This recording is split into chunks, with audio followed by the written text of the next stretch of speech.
Car పార్టీలు ఉండంగానే ఇండ్లు లేని పేదోళ్లకు పంచిపెట్టనీకే ప్రతి జిల్లాలో డబుల్ బెడ్రూమ్ ఇళ్లు కట్టించారు. ఎలక్షన్ల ముంగట అన్ని జిల్లాలు ఇండ్లు వంచుతామన్నారు కానీ కొన్ని జాగాల వంచిర్రు, ఇంకొన్ని జాగాల వంచలేదు.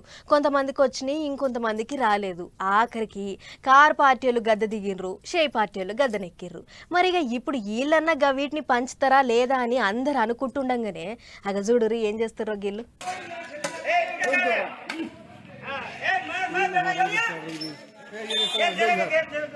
వచ్చొచ్చే పాయ అన్నట్టే చేసిర్రు. కాగితాల మీద పేర్లు రాసిర్రు. అటంక కాగితాల మీద ఉన్న కొన్ని పేర్లు కొట్టేసిర్రు. ఇగిన్ని పేర్లు దిద్దిర్రు. ఆఖరికి ఎయ్యా సర్కారు వాళ్ళు ఇచ్చేటి డబల్ బెడ్రూమ్ ఇండ్లు అంటే వస్తున్నా పోతున్నా ఓ రామశిలక అన్నట్టే చేసిర్రు పాత సర్కారు వాళ్ళు.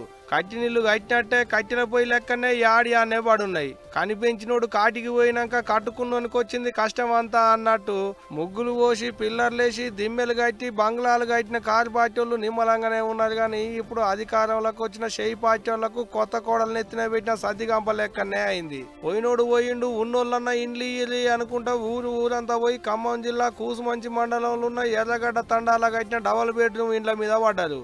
ఈ ఇల్లు నాకు, ఆ ఇల్లు నీకు అన్నట్టే తలో ఇల్లు పంచుకున్నారు. ఇండ్లల్లా జ్వరపడ్డారు.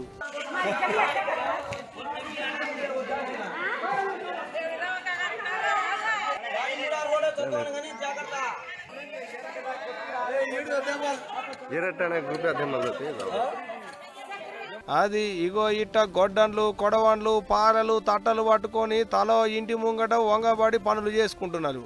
ఇండ్ల ముంగటున్న చెదారాన్ని లేకుండా చేసుకుంటున్నారు. కంప చెట్లను నరుక్కుంటున్నారు. గడ్డి పోసలేమన్నా ఇంటి ముంగట ఉంటే ఇట్ట పారలతోని చెక్కుకుంటున్నారు. ఇక ఇయ్యాల రేపు జరంతా తిప్పలవాడి తేటగా చేసుకుంటే ఎల్లుండి మంచి రోజు చూసుకొని ఇంట్లోకి పోయి పాలు వంగియాలే అనుకుంటున్నా కావచ్చు. మరి అంత మంచిగానే ఉన్నది కానీ అటంక అంత తేటగా చేసినాక ఎవరొచ్చి అడ్డం తిరుగుతారో చూసుకోరే అన్నలు అనుకుంటూ అడగి ముచ్చటలకైనాక చుట్టుముట్టు ఊళ్ళో ఉండేటి పబ్లిక్ చూడాలి మరి ఎట్టుంటదో ఇక.